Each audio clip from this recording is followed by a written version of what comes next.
All right, everyone, we will go ahead and get started. Thank you all so much for joining us. My name is Nicole Garcia-Diaz, and I'm the Coordinator of Student Conduct at the University of Maryland, College Park.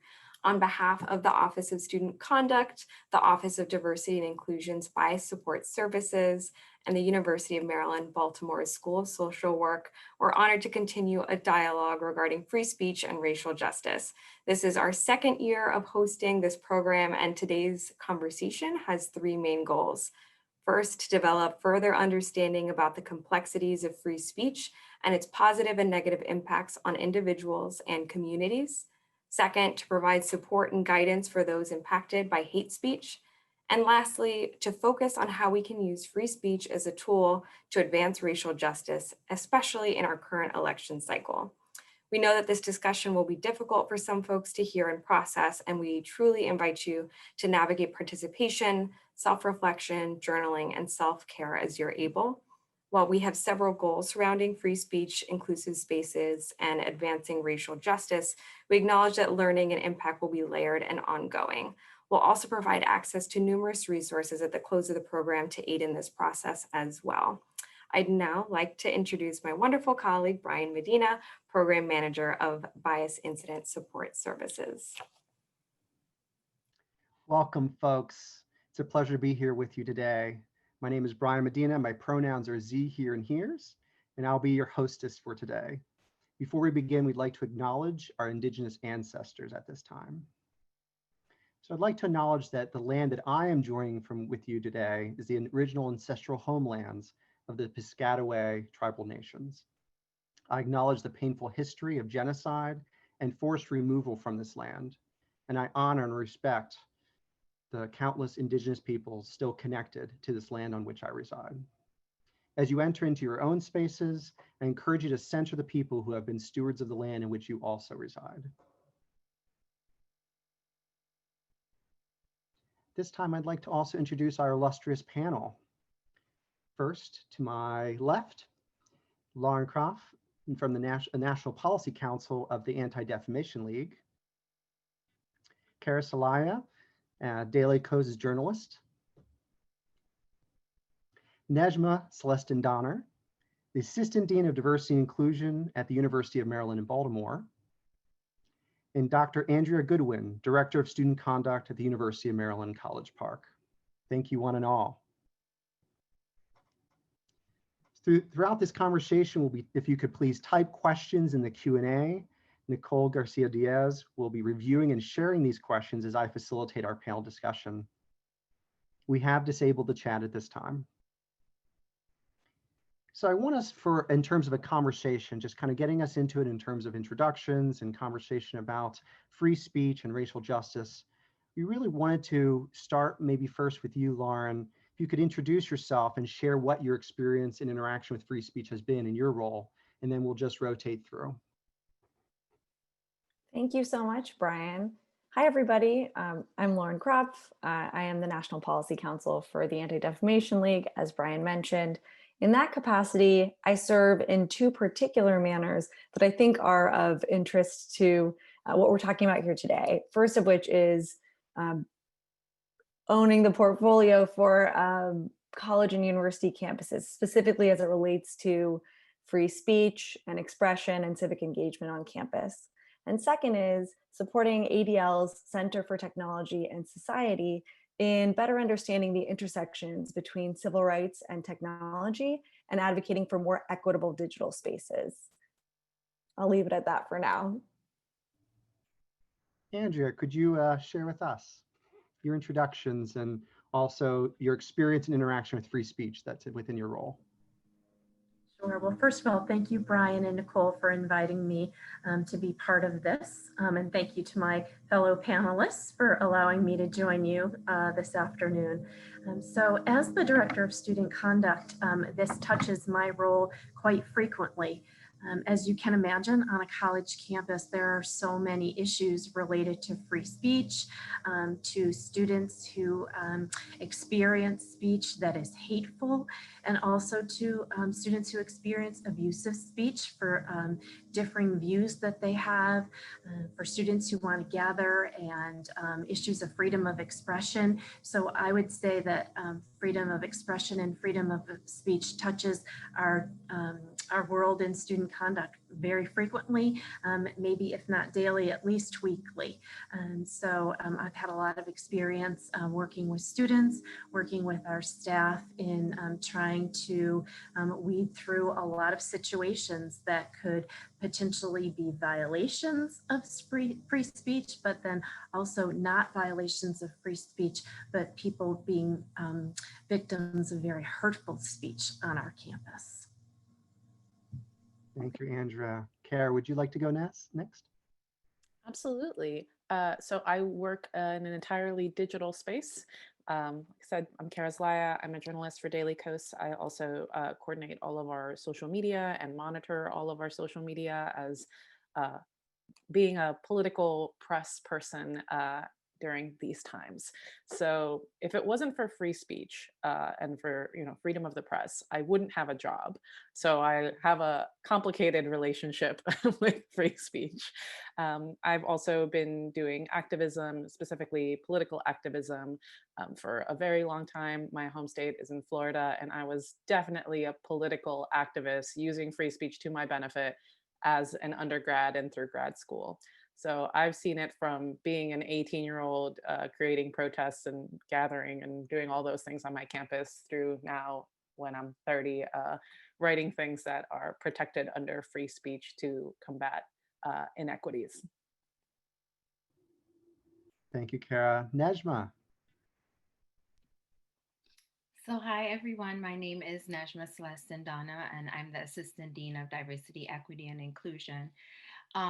When I think about free speech and the interaction with my role, I think primarily it's thinking about the ways in which diversity, equity, and inclusion intersects with free speech, and how we can really balance those two ideals, which sometimes come in constant conflict with each other. I'm also the former director of Bias Incident Support Services at the University of Maryland, which really focused on the ways in which the impact around free speech and how it impacted particularly marginalized students. And in my current role, I do think that is a part of it as well. And I would say being one of a dean in the School of Social Work in particular, where one of our core missions is to advance social justice, I think thinking about how free speech can be used as a tool is also something that is really present in my role as well. Thank you so much, Neijma, and thank you one and all for the quick introductions and then the intersectionality of what that looks like for your work. So we have a series of prepared questions. Again, as we go along, if you'd like to also submit quick questions in the Q&A, we'd welcome them. The hope is that we also engage in each of the different aspects of what our goals are for today. The first question I really wanted to direct towards you, Lauren, from the Anti-Defamation League, certainly a perspective that is valuable for us in the kind of global view. And if you could define free speech for those who have heard of it, but maybe not understand all of its complexities. Absolutely. Free speech is really a dynamic concept. It is a right, but it lives within the First Amendment. And I think it's really important to sort of parse out how the First Amendment operates and who receives those protections and who is obligated to adhere to those protections. So the First Amendment, I'm going to read it to everybody just so that we are all on the same page.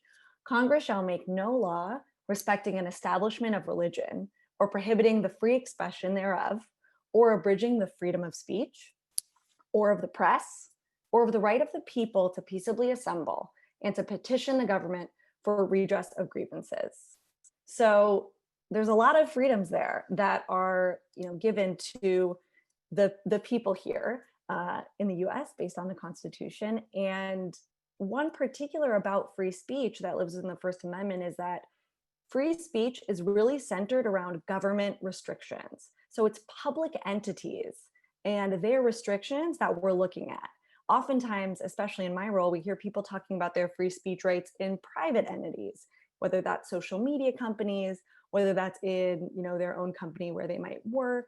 And those types of rights really live within that spirit of free speech here in America, but not necessarily a right given to us. And so when we're talking about free speech, it's important to think about who is restricting our speech and also free speech rights for those individuals. So I think that that is the first complexity. And then there's a lot of different rules that I can go into regarding how a government or an entity like a public university can restrict speech, and how they can make sure to uphold speech.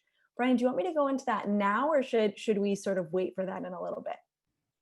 Maybe let's wait for that for a little bit, but I'd love to invite Andrea to really speak to what you just mentioned in relation to colleges, universities, rules, regulations, policies, but also how that intersects with affording folks the opportunities for free speech. Thanks, Brian. I think what Lauren talked about is so relevant on a college campus, because having the right to free speech doesn't mean that you can say whatever you want, whenever you want to say it, and wherever you want to say it. And I think that sometimes that's confusing to folks, that we do have guidelines. We have time, place, and manner on college campuses.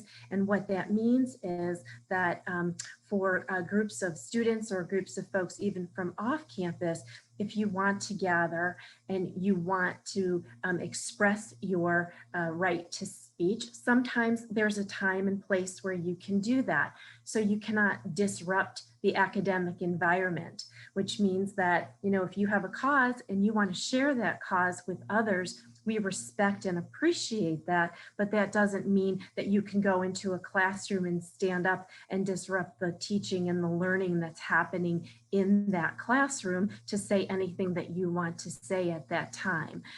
So that would be an example of a restriction.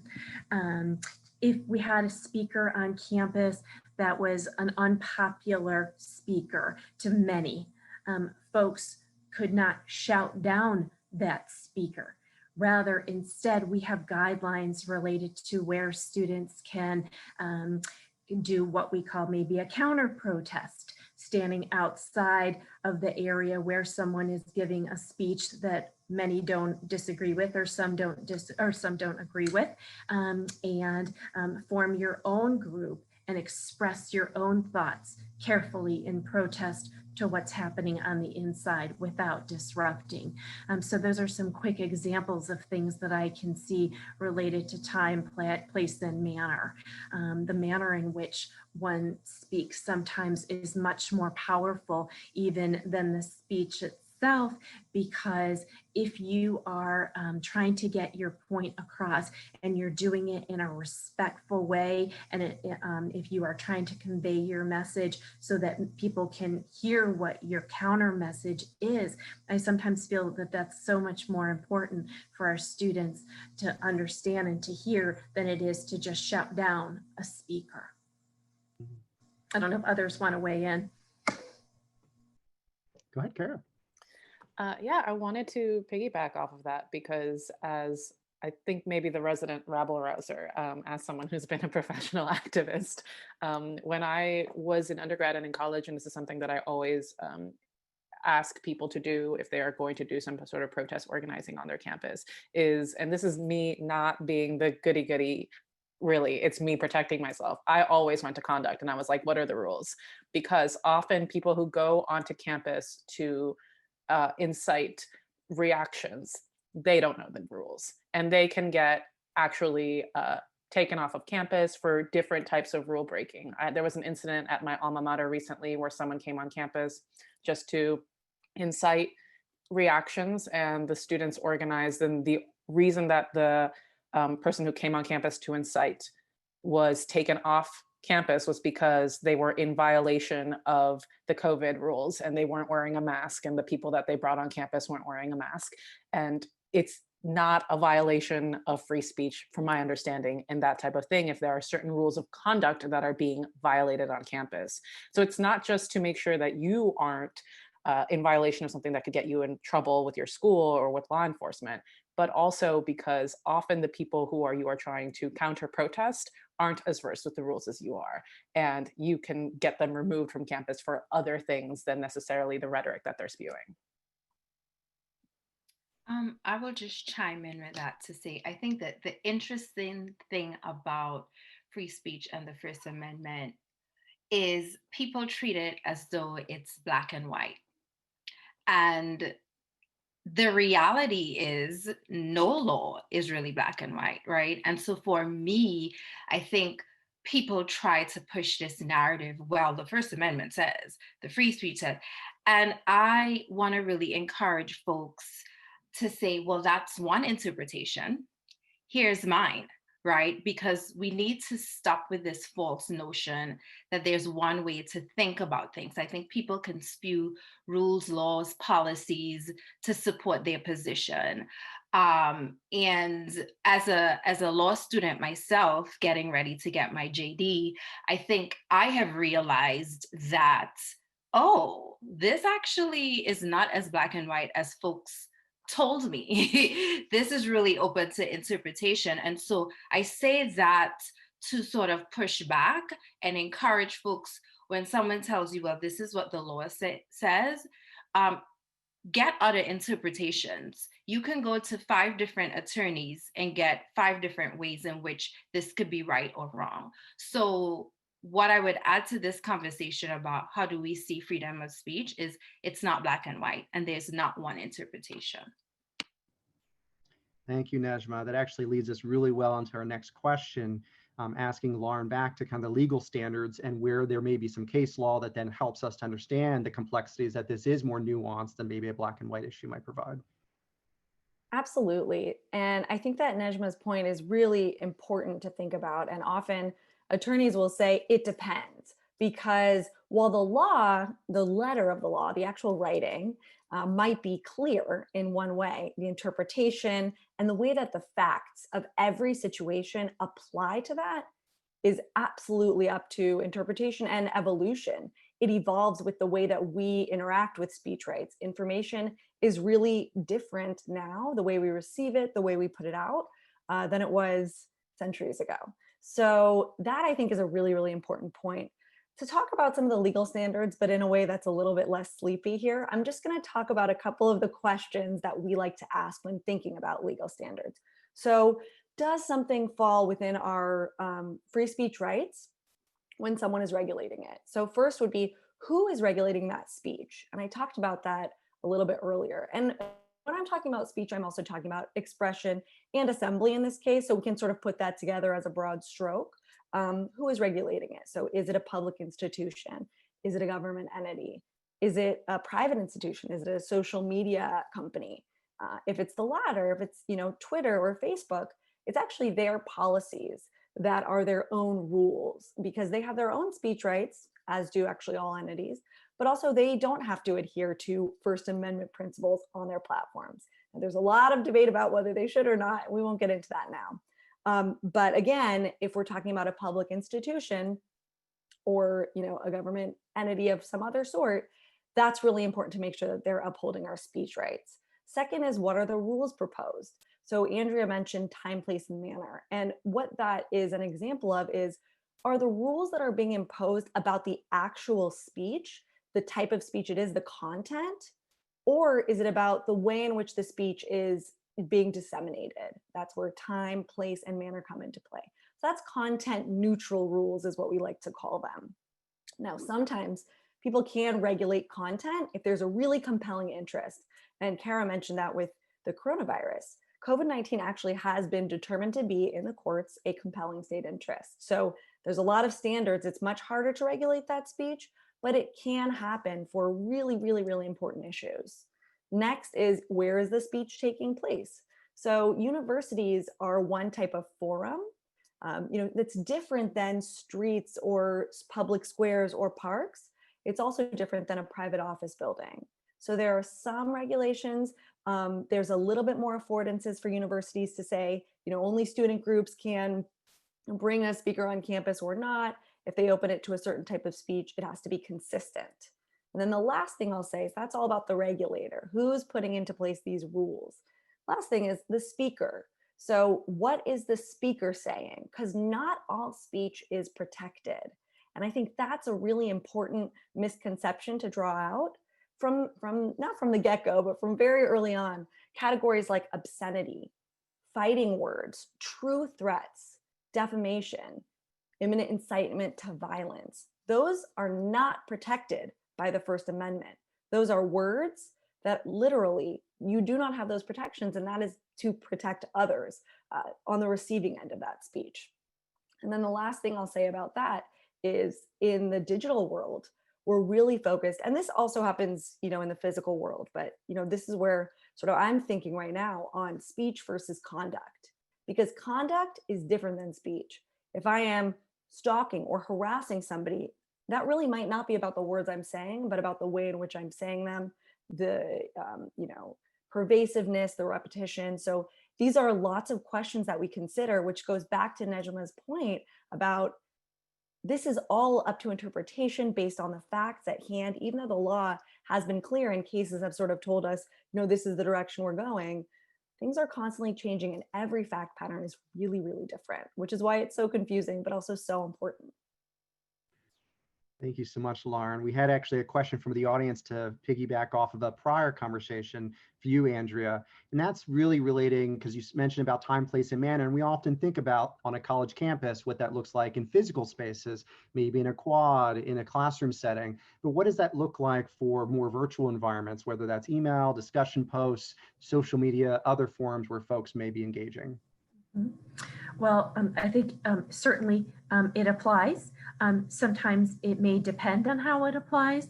For example, if there's a class or something like this happening where there is a specific purpose and a specific message that maybe an instructor is trying to get across, and if somebody disrupts that message, regardless of the content, then you don't have a right to free speech in that particular situation because it's being disruptive.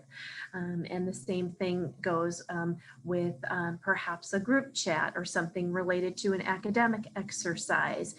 So I think folks need to think, especially in times like this, that there are specific manners and time and place in which students or individuals in general can interject whatever it is that they're trying to say, but it's important to keep those things in mind. I also want to plug in here real quick is that the university just passed a, I guess it's a sort of a new policy, but it is more of a revised policy related to the use of facilities on our campus. And it is the University of Maryland Policy and Procedures for the Use of Facilities and Outdoor Spaces. And I'm not going to go into great detail about it, but it does speak to issues like time, place, and manner, and who can organize an event, and the conditions under which expression can be made. So I encourage especially our students who are out there to kind of look through the guidelines for expressive activity and take a look at that policy. Even though it's a little bit dense, I think it would be helpful, because I really like what Cara said, is that before she engaged in protest, it's good to know, what are the conditions with which I want to be in I want to remain in good standing with the university. So I don't want to do anything to harm myself or my status as a student. And I think that that's really important. Neijma, I'd love for you to jump in, if you would, to talk a little bit about impact. So we, still the same question around free speech in online settings and virtual settings. But you and I have talked about the impact is not always the same among students or folks, individuals. And so marginalized populations may be experiencing this differently. Could you talk a little about that, particularly as relates to kind of the virtual environments that we see? Yeah, sure. I think one of the things that I always say, and people probably get tired of me saying this, is that the legality of an action has nothing to do with the impact.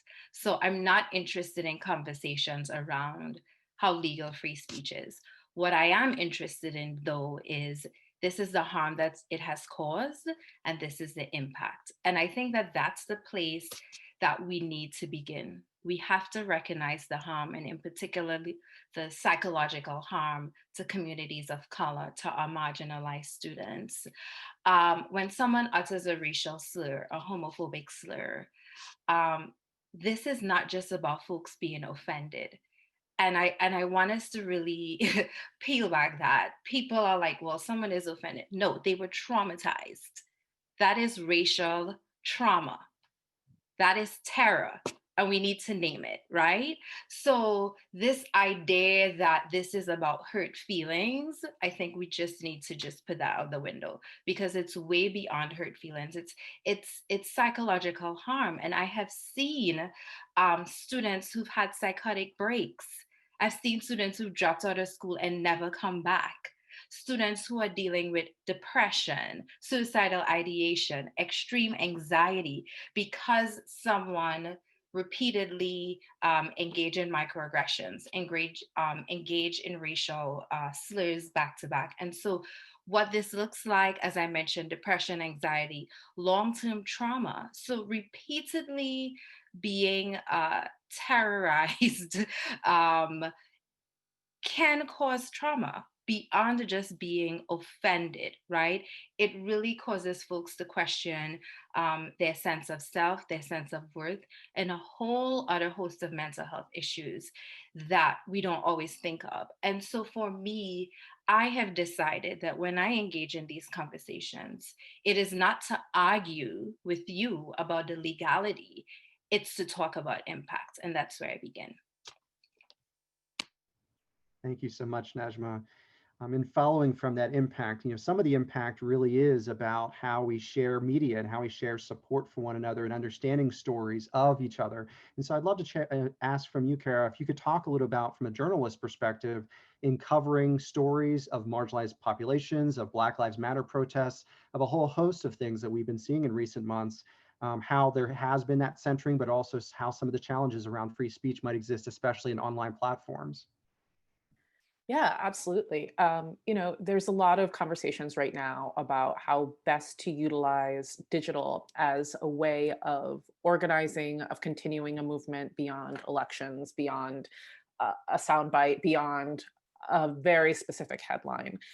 So obviously free speech plays a lot into that. And there's a kind of an education process that journalism plays. Often journalism has completely changed now than traditional media of 10, 20 years ago. It's completely different. Personal stories resonate. I study a lot of analytics on what stories do best.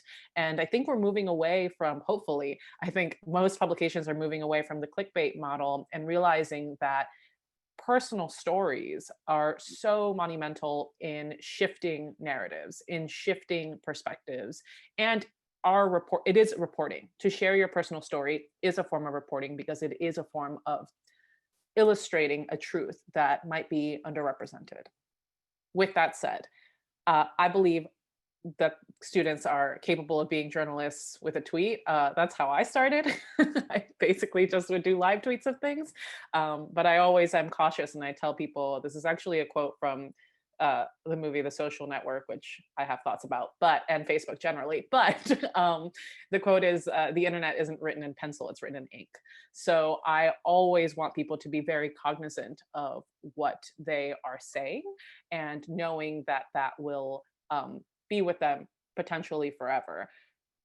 That said, I have found in my professional life that the more honest, the more transparent, the more vulnerable I am, the better I am able to reach an audience. My pieces that have done the best have been mine from first person, talking about how a specific candidate running for office means a lot to me because of my ethnicity, means a lot to me because of my immigration status. So free speech is protected, and it doesn't necessarily have to be as incendiary as some people think, because for some of us who are minority groups, or some of us who are in different statuses through legal processes or whatever, or through our identities, just existing is a revolutionary act. And so being public and open and good with who you are can genuinely change so many minds and perspectives. And there is no violation of free speech in telling your true and honest story. And I just want people to be aware of that. Thank you so much, Cara. Lauren, I'd love to turn to you a little bit with ADL's efforts to really support marginalized populations. I know you've been working with to ensure that there's better security in Zoom, and a lot of, you've mentioned social media platforms and trying to push them. What kind of other ways and towards a racial justice that ADL or you or others have really made that effort to ensure that we are centering folks in these populations? Well, I'm really heartened by the efforts of civil society across the board. I can talk a little bit about what we're doing to make sure we're protecting victims and targets of online hate and harassment. I can also talk about the way that we look at social media platforms and their impact. And then finally talk a little bit about, what ADL and others are doing on campus. But first is, speech and harassment and stalking and other types of digital abuse are different, and we're making a lot we're taking it incredibly seriously to raise awareness and also to pass legislation that better clarifies this. Online hate and harassment has been increasing over the last several years, and ADL just put out a survey in 2020 that shows that harassment based on somebody's identity characteristic went up across almost every single identity characteristic in the last year. So being online and being authentic to who you are, which is so deeply important, as Cara mentioned, is actually really harmful to an individual and puts them in an incredibly vulnerable situation. And that's not right. That's not what should be. And it actually suppresses the speech of those individuals. So it suppresses their rights and their ability to be entering into spaces and centered in spaces, which we know is so deeply vital and important to our public discourse now and always. So, we're really looking at what is doxing, which is putting up somebody's private information online with the intent that a crime be committed against that person.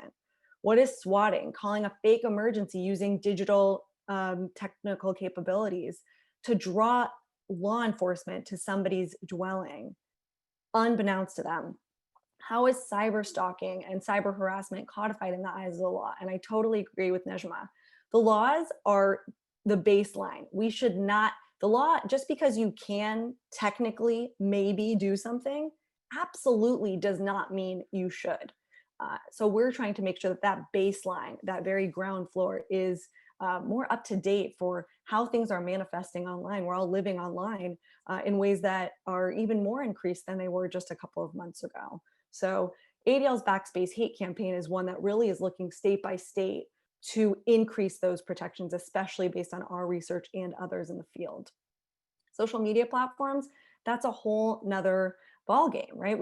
There's a lot of protections that they have, but we're hoping to increase, by public pressure and also in a way that, in using our legal protections to increase the liability, the transparency, the accountability of these platforms because of the disparate impact on marginalized communities. This summer, ADL joined and started the Stop Hate for Profit campaign with organizations across the board, the National Hispanic Media Coalition, NAACP, Color of Change, LULAC, Mozilla Foundation, Free Press, and others to make sure that we are really being loud and coalescing businesses who are advertising on the platform, users, celebrities, and civil society groups to put pressure on these platforms to do better. They are not protecting individuals. There's a lack of a civil rights infrastructure across the board. There is rampant conspiracy theories and racism that's not being equitably enforced and comprehensively. So, we're working in that space to really ensure that those protections are front and center. Then last, I'll talk about our work on campus. Again, we are one of so many incredible organizations doing this important work. And so what I'll talk about, at least for ADL, is one of our frameworks called Hate Uncycled, talks a lot about what Neijma was mentioning, which is that law or not, there's a lot that universities and individuals who are supporting those who are targeted by harassment, whether legal or not, can and should be doing to support those communities. So our framework is prevent, prepare, respond, heal, and educate. And it works in a circle because you have to do all of those things. What are the policies on campus that are already in place? How are we preparing for events that we know might incite some of these issues and complexities? How do we respond? Are we really providing for healing environments for individuals who are impacted?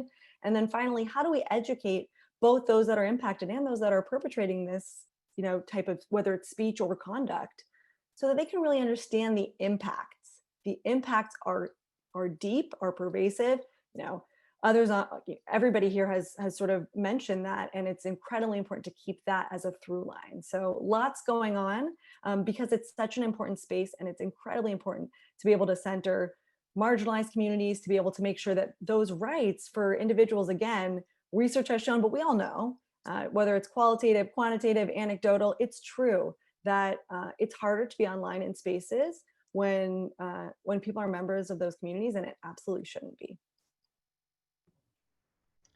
Thank you, Lauren. I'd love to come back to you, Neijma. You've been stated a few times in sharing some of the dynamics between free speech, hate speech, and counter speech, how they intersect, kind of where those delineations are. You've already shared it's very messy, but I'd love to hear more, especially as we advance racial justice, how that maybe see in your work or some of the efforts that you've been doing. Sorry, can you all hear me now? I think for me, I'll start off by saying this. For me, we cannot have a discussion about free speech without also having a discussion about power. So let's start there, right? It is really important to understand as we think about how all of these things intersect, that those who hold power have more access to speech. They have more resources to engage in speech. So when we're talking about this battle over free speech, it is really a battle over power. So I just want to name that, and I'm speaking for me. Others may feel differently. I think that those who hold power will always look at those who are contesting the free speech as problematic, although they are actually exercising their free speech. So make that make sense. So even the use of the word counter has a negative connotation, right? Because it sounds like what you're doing is counter to free speech. So even the language that we use, for me, when it comes to counter speech and it comes to those who typically engage in counter speech, it is problematic. And let's just be honest, equality was not on the minds of those who wrote the First Amendment. They didn't write it for me. I'm a Black immigrant woman. I was not undermined. And so I think it is up to us to figure out, how do we incorporate this? How do we understand it? How do we figure out how we can engage in our own free speech and counter speech in a way that does not is not met with that response, or the responses that is often met with. And I think for me, that really begins with talking about power. We have to be able to name that. And I'll stop there. Thank you, Neijma. I appreciate you always. Andrea, I'd like to turn to you, particularly talking about power in relation to kind of institutional power. And so particularly in the role that you serve, it'd be helpful to kind of hear how that power dynamic, how there is an effort to provide folks, marginalized folks, that power back, or to really support marginalized identities and ensure that the free speech that we are navigating still institutionally is reinvigorating that power differently than it has been in the past. Yeah, well, first of all, I want to say that I do agree completely with Neijma that free speech is about power, and that people who have the most power have the most speech. So I want to acknowledge that. But I also feel like, particularly within our office and even across campus, that we are trying to educate the campus community more about issues of free speech, but also issues of, and educating the campus community about how hurtful speech can be, so that people can engage across the campus in the conversations. And I think that as we do that, we find that there are more people who think the same way that we do here in this group. And I'm not speaking for everybody. I hope I'm not saying anything that's out of turn, but I think that we are all here committed to the ideals of free speech. But as Neijma said, those who created the Constitution did not have everyone in mind, right? So I think by educating folks about what are the consequences of free speech that is speech that is hateful and hurtful to others, how can we, as people who are in power and institutions who have the power, to help educate others so that we don't have people standing by themselves? I think sometimes the most powerful thing that we can do as a group and as a community, and maybe counter speech is not the appropriate word, but more speech, meet that with more speech. And for those of us who are in power positions, to really stand up for folks that we know are hurting, to engage in dialogue with students and others who say harmful things, because oftentimes that comes from a place of true ignorance. And although we are an educational institution, sometimes we don't talk about education outside of the classroom and educating folks about our values and about our citizen, I want to say our citizenship, but our civility with one another. So for me, it's things like when we have an incident and we have someone who's been identified as a perpetrator of an incident, and it's a hateful incident, even if it's not punishable because it falls under free speech, to not just hide behind that, but to use things like restorative circles, restorative justice, conversation and discussion to help educate people. And then also to be very transparent in our campus community so that folks know what's happening and how we are addressing issues. I think, oftentimes institutions hide behind the fact that, well, that information is private, it has to do with students' educational records and blah, blah, blah. And I don't think that's who we want to be as an institution. We want to be transparent. We are educators, and we want to make sure that folks know that we are being educational, and that the more that we have conversations like this, and the more that we can engage our community in such conversations, I think the better off that we're going to be. And I'm not saying that it's going to be perfect. I mean, we know that conversations like this lead to more questions sometimes than they do answers. But I think that the more conversations that we have and that are across the board, I would really love for us to have conversations in and outside of the classroom, because a lot of times we focus even in the classroom on issues that are just germane to whatever the academic subject is. But oftentimes there are so many things that are more involved and intertwined in the academic subject than what we bring forth to the table. So, I think as a, well, I'll stop there. Can I just add something to that really quick? Sure. Speaking of the institutions and universities, I think it's really important to say, and I don't know how many university leaders are out there, but the job of a university is not to create a false impression on the equality of the merit of certain ideas. Right? So what I mean by that is, sure, we need to remain open to all ideas. We need to allow folks to exercise their free speech. Remaining open to all ideas does not mean that you accept that all ideas are equal on their merit, especially if you value diversity, equity, and inclusion. So you don't have to shut down speech, but that does not mean that you need to accept someone's comments as being equal to mine. So don't give me they're good folks on both sides.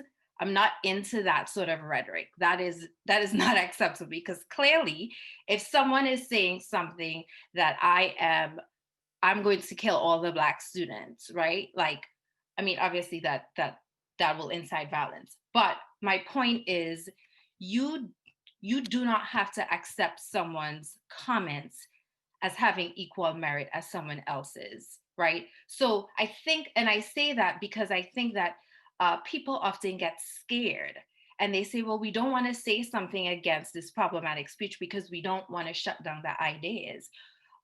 You can allow free speech and also say, this does not align with our values. That does not mean that you're shutting down this person's right to exercise their free speech. What you're saying is that what you're saying is trash and doesn't make any sense. And it's violent. And we don't accept that. And it doesn't align with our values. So I really want to encourage our leaders to be brave, right? And to step into those spaces and take a side, because sometimes there really is no grayness. Sometimes things are black and white. Like, no, I don't support white supremacy. And you can say that while also allowing folks to exercise their free speech. So, and I also want to say that this at its core is a community issue. If someone is hurt in your community, then what we need to be doing is thinking about ways that the community can heal. When someone is sitting against the table from you and saying, I have been hurt and harmed, and in your head, you're interpreting the First Amendment, that is not a good place to start. And I'll stop there. Thank you, Neijma, and certainly thank you for calling that false equivalency. Very powerful. Cara, I definitely want to come to you, follow up with that question, but particularly because journalism is really meant to call truth out of that power. So you're trying to address, politicians or false narratives that may be projected from powerful folks or institutions. And so kind of thinking through that, especially with online environments, but in the midst of trying to go toward racial justice, how does a journalist like yourself navigate that, cut through the nonsense, and then also try to support, like as Neijma was saying, trying to address that false equivalency that folks make? Absolutely. And I think that I always say that like my job right now is really an extension of things that I've been doing since a teenager. I've said it several times now, but I fundamentally believe that it's true because it just is a lot of like gutsiness that really is needed, and college students excel at that. I think that really when it comes to making sure that free speech is used in what I view as a tool rather than something that harms me, is in being able to encourage people that if the institutions that they are a part of are not saying the things, are not holding truth to power, are not calling out inequities, you can create subgroups in every community that you are in, and come out with a statement saying, we rebuke this. We as, the college group XYZ, we as this local publication that we have started, we as this sorority or fraternity. I think that there's a lot of power in that. And that is the type of stuff that as a journalist, I'm interested in. I also would love to encourage students to just literally cold email local journalists who seem to have a similar beat, because we love to cover the type of things that you are doing. And let's say that you feel that your university or the place that you work at or this, that, and the other isn't holding space for you or isn't addressing inequities correctly. You can reach out to a journalist. And although there may be some legal boundaries to what you are able to do, those same legal boundaries allow you to change people's perception of whatever the hate that is going on in the public eye. And that is fundamentally amazing. It's not the same as for what I see as justice, but it does sway public perception, which inevitably changes public perception and policy in the people that get elected into office and the people who run your universities, who are in charge of making decisions at your job. So yeah, I think that it really centers around knowing how to grasp, as Neijma was saying, about doing what is right and covering what is the effect and covering what the impact is, that's interesting to me as a journalist. That's interesting to every publication. Like, we want those stories. Those stories have weight and value. And getting printed, writing your own story from a first person perspective might create more waves, might go viral, might create national news that you might not be getting from whatever local community or sub-community you are in. And I lived in New York City not too long ago, and I was going to grad school at the time, and I was doing protests and things like that. And I had a lot of friends from different parts of my life across the country telling me, like, well, what good is it that you're protesting in New York City, right? Like, everyone there has similar values to you. And I'm like, yeah, but some kid in Arkansas is watching these protests in New York City and going, hey, there's a place for me in this country. People across the world are being like, hey, actually, all Americans aren't what this thing that I'm seeing. And that's powerful, and that's important. Not to keep speaking, but I just want Please. to add to what Cara said. I think your idea and thoughts around writing in the first person is really important. And I also think that for that to also matter, Black pain has to matter. And I don't know that it does, right? Like, I'm not saying yes or no, but I think what you're saying is, like, our lives have to be important. So let me write all the stories in first person, but you actually have to care about my existence as a human being. So yes, and let's also acknowledge that there's a other piece to this. Absolutely. And I also am very much of the belief that it is not people of color's job to demand to count or to prove our existence or to prove our space. And especially with the Black community, the burden that has been put on the Black community to educate everyone about the very value of their life is exhausting. So that also comes from a place of people like me who are journalists who can also amplify other people's voices and pick up that burden, because talking about your own racial injustice or your own perceptions of your own reality of being attacked by other speech is a traumatic event in and of itself. And I don't want to say that it's not. But I am saying that there are people who are willing to take that up, and you can find them and you can reach out to us. And if you feel that you can as well, I encourage that. But also with all the caveats of talking a lot about racial inequity is often a traumatic event for people who are the victims of racial inequity. I'll just quickly add that I think both of those points are so incredibly important, and especially going back to a university or an institution's response to whether there's a hate crime, hate speech, hate incident on campus, anything that is directly impacting marginalized communities, specifically Black communities and other communities that are marginalized on campus. There should not be a need for those communities to be pushing the institutions to put out a statement. It is perfectly within the institution's rights to do that immediately. There is no hurdle, whether it's legal or otherwise, there's no hurdle. So the idea that there should be any further emotional bandwidth put on the very groups that are harmed, as opposed to universities and other institutions immediately coming forth and saying, this is not okay, whether it's allowed or not, we absolutely disagree with this. We think this is incredibly harmful. We're here for the individuals and the communities that are impacted, is first and foremost the response that those institutions should be doing, using the power that they have. Fairly or unfairly, the power is there, and it needs to be used to support those that are directly impacted by whatever hate, whatever racism is existing on campuses and institutions everywhere.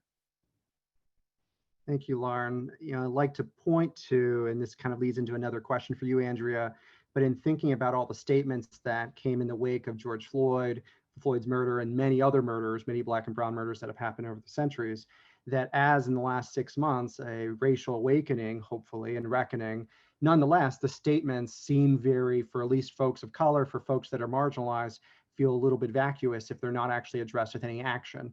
And so for you, Andrea, and if certainly anybody else that wants to chime in, we'd love to hear how white folks or how institutions go beyond a statement of solidarity, but truly toward action? And how does that become measured so that folks are held accountable to those same actions that they're committing to in terms of an anti-racism approach? Yeah, I think that's a great question, Brian. And I think that probably the thing that I can say that is most important is to be honest and genuine and to speak from the heart when we're talking about these issues, rather than putting out a statement because it sounds good or because it's, it's not going to get us in trouble. And I think that sometimes, especially leaders, they're torn between, they don't want to get the institution in trouble, or they don't want to sound like they're alienating specific groups. But I think the most important thing that we can do as an institution is to be honest and to be genuine. And just because something is legal doesn't mean that it's right. And I think to be able to say that clearly, this is not our values here. And to speak from the heart is so important, so important. But then also to give our campus population the opportunity to share their voices and have their voices heard as well. And it's not a one and done thing. You cannot just put out a statement and expect that, oh, okay, well, we did what we were supposed to do, so everything's going to be just fine now. In fact, that's the worst thing that you can do. Sometimes it's better to say nothing if that's what your response is going to be, is that there's a lot of work to be done, and we have to engage as leaders in the work. And we have to acknowledge the harm that something has caused, that things have caused our community, so that we can help repair it, because we are in a position to help repair it, and we are in a position of power to do so. I agree, Andrea, 100%. And also, just to emphasize, I don't want any statement if you're not going to do anything, because that's performative, and I'm not interested in performative measures. And to your point about being honest and genuine, I think that institutions also have to name what is really happening, right? So all the conversations that we talked about around power, like, I think we have to be, people conflate folks, Black folks of color, exercising their rights around the Black Lives Matter protests as violent, but yet in the Michigan Capitol, we had white supremacists show up with long guns, and all of a sudden, that that is folks exercising their freedom of speech.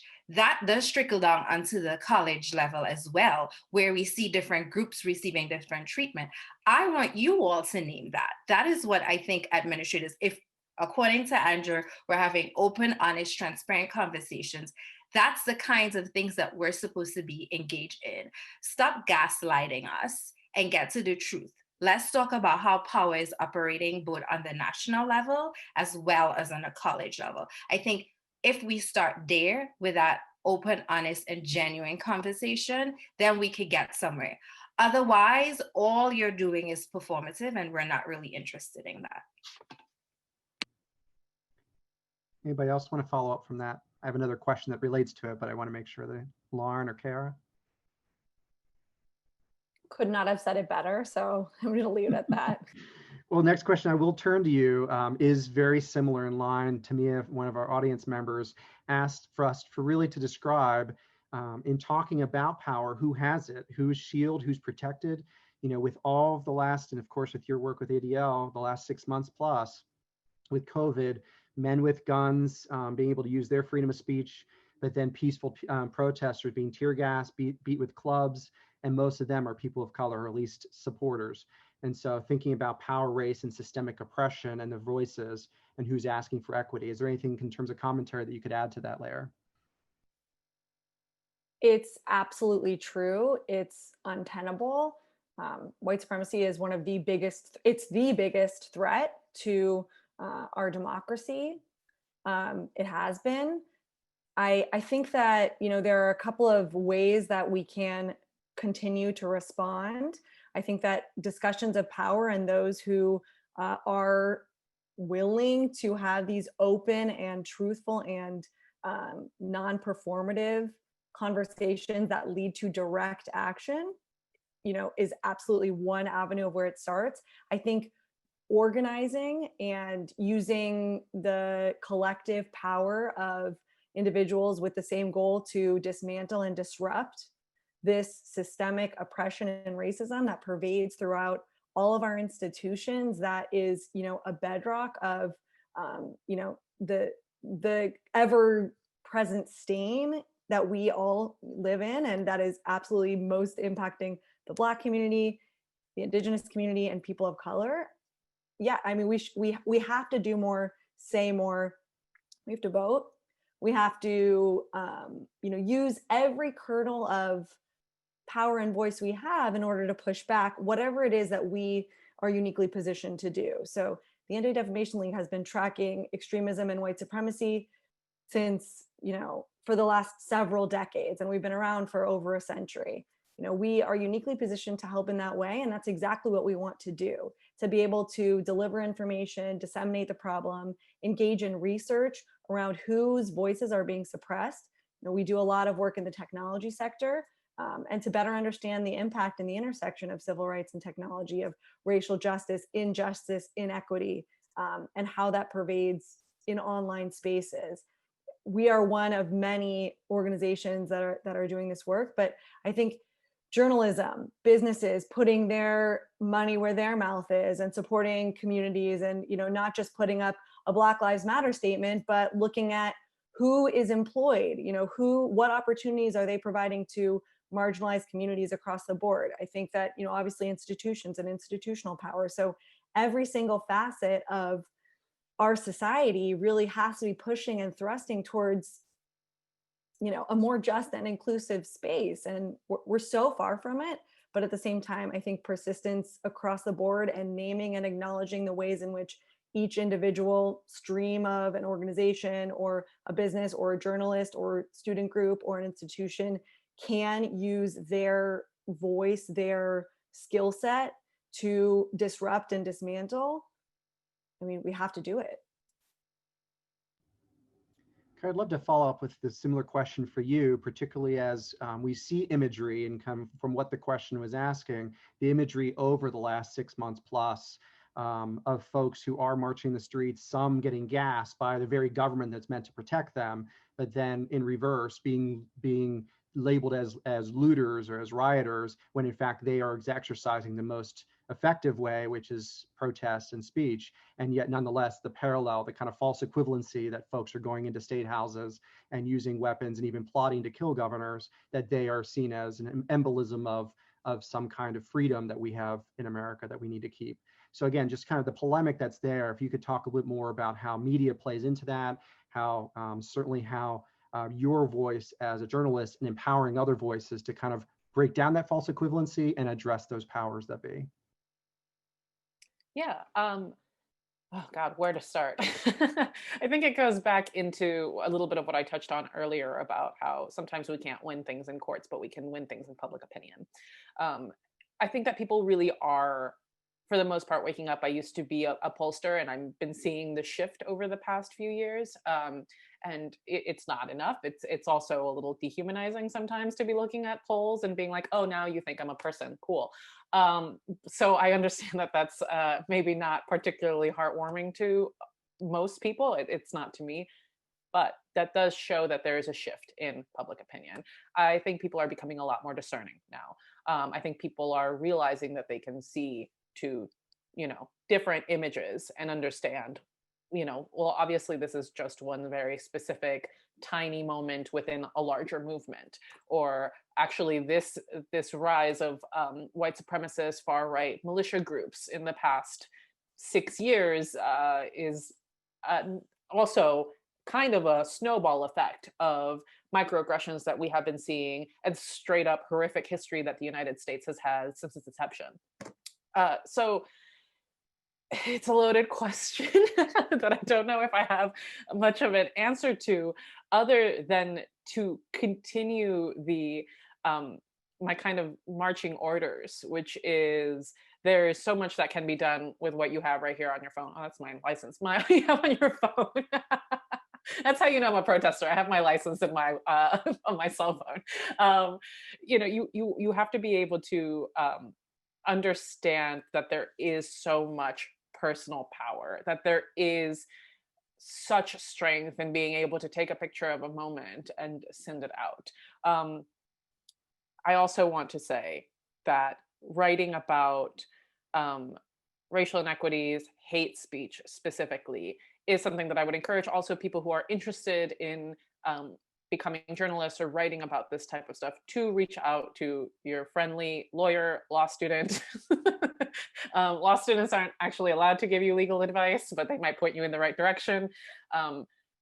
There, as was said earlier, there is a lot of gray area in what is acceptable. And a lot of investigative journalism, which is a big fancy word for saying research, has led to actual justice being done.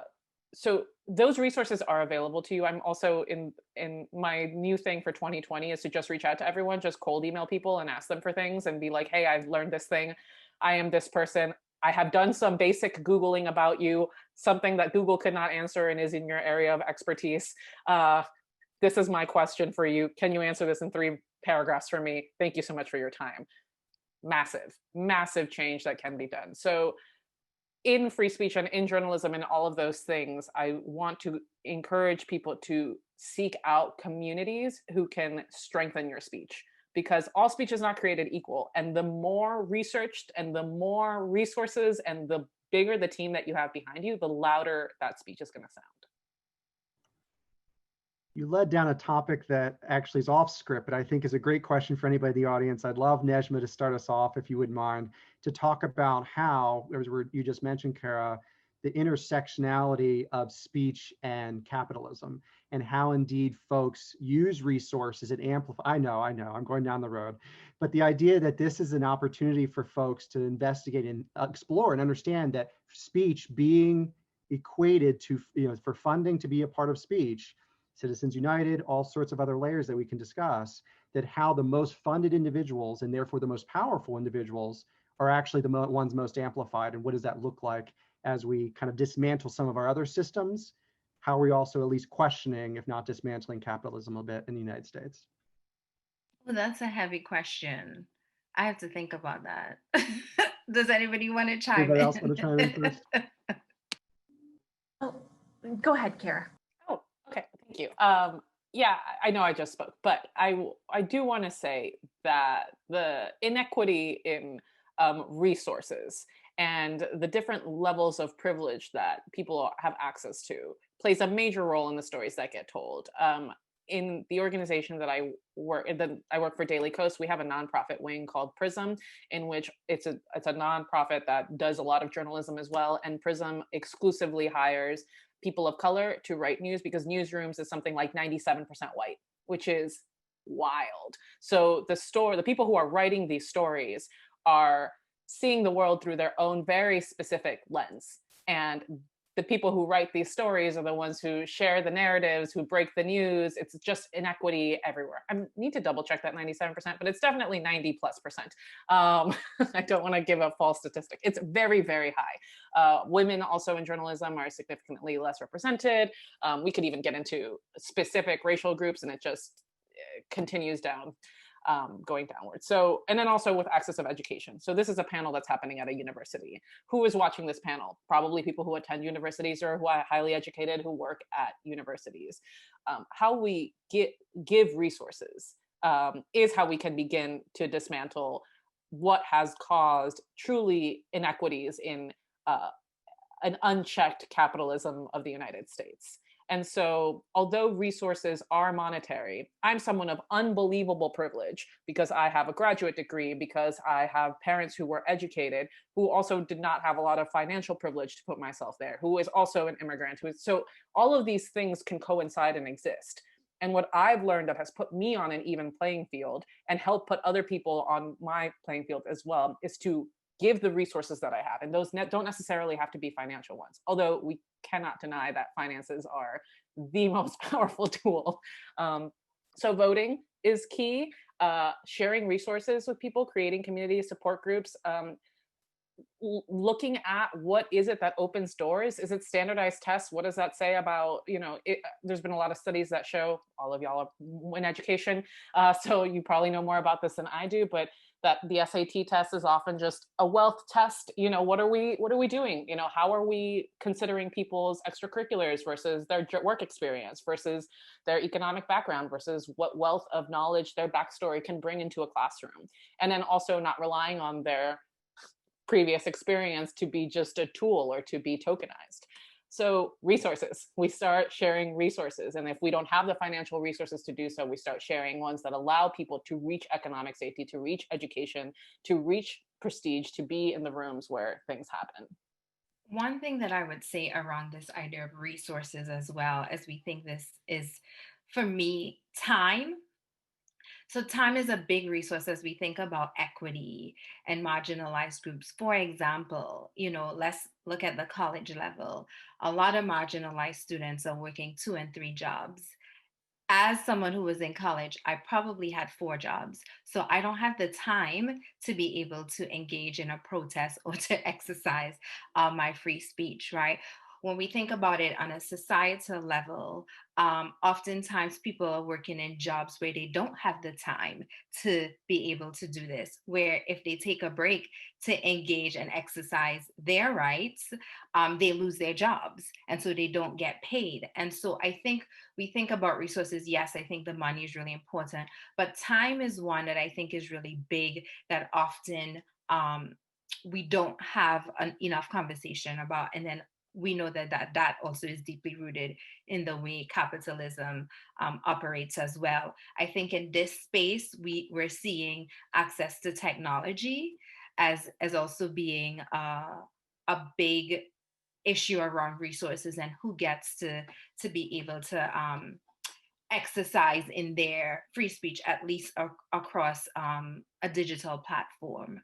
And when we talk about education, I think that is important. And I think, but we also, for me, it's also really, really important to also acknowledge how did we get here? I know this is going off topic a little bit, but why are there inequities in the educational resources? Nobody likes to talk about the legalized segregation that happened and how this led to the inequities that we're seeing today, that you all who made the laws, older white men, you all created this. And this is why we're seeing some of the inequities today. And nobody, I'm saying that because nobody likes to take it back. We act as though this just happened, but not really talking about the history of how we got there. So that also is equally important in the conversation as well. And I think also access to knowledge around some of the things we were talking about earlier and what Lauren had touched on and myself around not just accepting what people tell you, knowing that things are not black and white and that there's one interpretation. Because people have a way where they like to say, oh, well, this certain study says, da da da da da da. Okay, and right, like there's always ways that if you want to support white supremacy, you can. I'm sure you can find research out there, but then that does not mean that your argument is invalid. And so equipping people with that kind of knowledge as well around these issues, I think is equally important. Don't know if that answers your question, but that's my 2 cents. I'll just chime in. Go ahead. No, it's okay. This was just spurred actually while Neijma was talking about our history and how things were built and constructed from the get-go. That was meant to put ahead certain folks, white men, and disadvantage other folks. What I want to touch on not only is understanding how things were built, but also how we're building things today, and specifically in the world of technology, of course, because that's where I'm thinking about things. So who is building our technology, as they build, if we're using, you know, AI and other technological affordances, how are our algorithms reinforcing the biases from the builders? So what is our data set? Is it diversified? Who are our builders? Are they diversified? If we're not building things from the get-go and constructing with an anti-bias and an anti-hate and a pro-racial justice and a pro-equity and diversity lens, we will continue to create tools that disadvantage other marginalized individuals. We see that in our algorithms today. We see that in amplification and disadvantages. So not only absolutely all of the rules that were constructed, but what are we building today and who's building them and how is that contributing to disadvantages in marginalized communities? The only other thing that I'm going to add, because what everybody said has been said so well, is that know where you're spending your money too. That's something that as educated folks, we can do. We can research where are we spending our money and what are the values of the organizations and the companies and the folks who are building the technology. What do they stand for? What are their values? You know, are they oppressive? Do they hire people of color? Do they suppress specific folks? So I think it's really important to be educated about that, in addition to, if you have money and you can give money, to give it to the organizations that you believe in and that will further the cause. Thank you all for centering us in the past, the present, and the future of this work, for sure, and naming what it is in terms of white supremacy, hegemonic patriarchy. Thank you for sharing those pieces that then, of course, allows us to name the hate and move forward from there. We are running a little bit short on the social construct of time, however. I did want to, that was an odd for you, Neijma. We had one other question that I didn't get to from the chat or from the Q&A that I wanted to make sure I throw it out there. Maybe it's not for everybody to respond, but for whoever wants to, feels compelled to. Nicole asks about, from our panelists, there's a recent executive order for folks that aren't aware that around diversity training, and for folks to understand that federal agencies are therefore prohibited in terms of funding toward things like anti-racism training, white privilege training, critical race theory, things that of course touch upon all the things we've discussed throughout the last hour and plus. And so what advice would you give to someone working with impacted institutions to defend training and curriculum that further racial justice, is the question. So I'll go, and this may not be the right answer. So I'm going to keep doing what I'm doing, and I advise you to do the same. Okay, I'm not telling you to break any laws, but what I am saying is I will keep moving with with advancing the work of diversity, equity, and inclusion. If you really do peel back the layers of the executive order, there are quite a few loopholes anyway that, you know, if you have a sharp eye, or not even, you can get around. And so for me, I think a big part of this is part of the gaslighting that happens, and also just to instill this fear, like, oh my gosh. And it was more about the messaging, right? Like, to say that anti-racist trainings and critical race theory is anti-American, like, you know, I think it's important for us to decide. So to answer that question, keep it moving and keep doing what you have to do, and get creative about how you may have to word things. That's number one. But number two, I am no longer interested in defending my existence for white folks. I'm just not doing it anymore. Or the importance of what I do. I have decided that my energy is going to be focused on uplifting those who've been marginalized, people of color, and that's what I'm doing. I'm not engaging in this back and forth conversation, these arguments. Oh my gosh, you said this. That's not what I choose to do. And I think if you are a person of color doing this work, you have to be very careful about where you're putting your energy, because the last couple months, years, centuries has been a lot. And so I think to the third point in terms of what I would advise is be careful about where you're choosing to engage in these battles and conversations around either this executive order, or when people come and say, well, why are you doing this? Like, who else has to justify their existence or their work? Make that make sense to me. So I will advise you on those things, and I'll stop for now. I'll just quickly mention, obviously ADL, like so many others in civil society, were troubled, disgusted, disappointed by this executive order. I mean, we know that structural racism exists and is embedded within our institutions. It's not the first time I've said that, clearly unsurprising. Exploring white privilege and understanding that is a core pillar of that discussion. And for white individuals and white-led institutions, it is important to delve into those issues and to use your energy, time, and your bandwidth, whose ever's, right?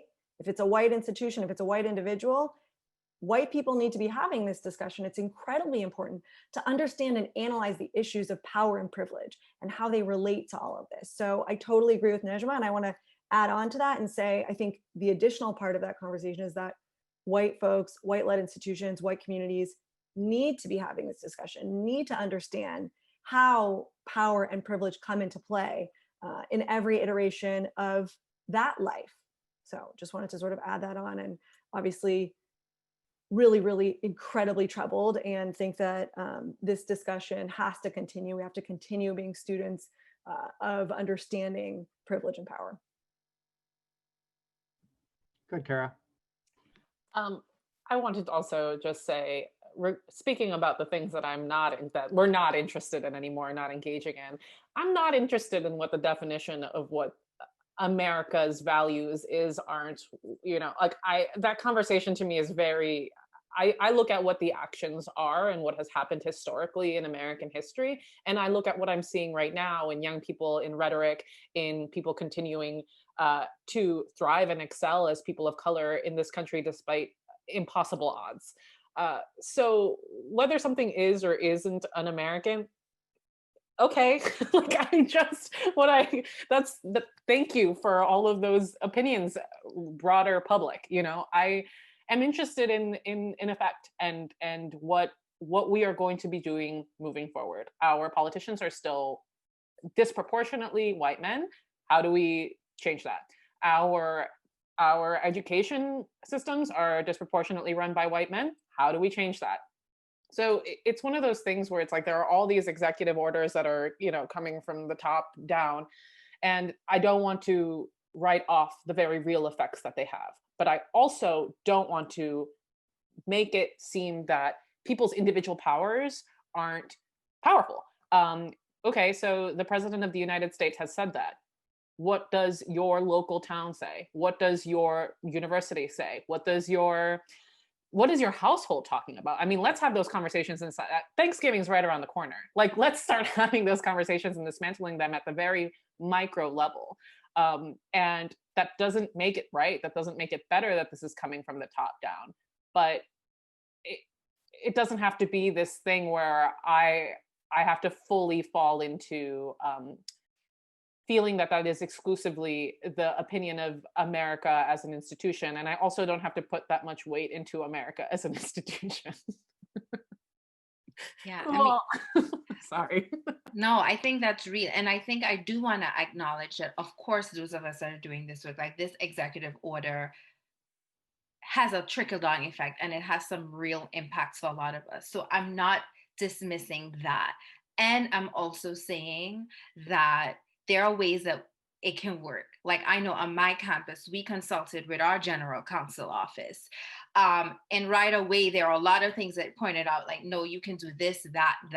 I think that is what I'm saying. Like, this can happen, but also, like, it's very problematic that the president did that. And I guess I'm not disappointed. I'm not shocked. Like that is not something that I guess I was surprised by. And so this like, oh my gosh, I can't believe this happened. My response rather was, I know I'm still gonna do this. Like, how can I make this work while also like consulting the other folks on campus? So I guess that is what I am offering and suggesting, because I think that no matter what, there are going to be ways in which people try to invalidate us, what we have to say, our experiences, our work. And that is not something that I am interested in engaging in anymore to prove my value. I'm interested in doing the work and figuring out how that could be done. And that's where I am. And that's what I would offer to the person that asked the question as well. So I didn't want it to seem like I wasn't acknowledging the real impasse, because that was not it at all. Thank you so much, Neijma, and thank you all of you for partaking in what I think was a very fun discussion, very directive, and also lots of great resources. In light of that, we have lots of questions we weren't able to get to. I'll try to review them afterwards, share them with the panel to see if there's an opportunity to respond back. We will be sharing a recording next week as well as an evaluation. Would you mind, Nicole, sharing the screen? We also have a virtual resource table for folks that, yep, so we'll share that link as well within the email that I'll follow up next week. But just for folks to know, we know that this conversation is far beyond what we could do in an hour and a half. We knew that, but the idea that this continues on in virtual spaces, but also with one another as we engage, as folks have prompted within your own circles, within your own campuses, broader media, et cetera. And if you want to click on the next one for me, there we go. Then we also have a link if you want to take that down. Again, I will send that out to everybody who's attended for us. But again, just a warm welcome, just a thank you and appreciation for each of our panelists, for Nicole for being my great support on the side, but for each of you to contribute your time and labor and resources to this conversation. Thank you from me. Pleasure. You're welcome. Thank you. Very pleasure. Thank you.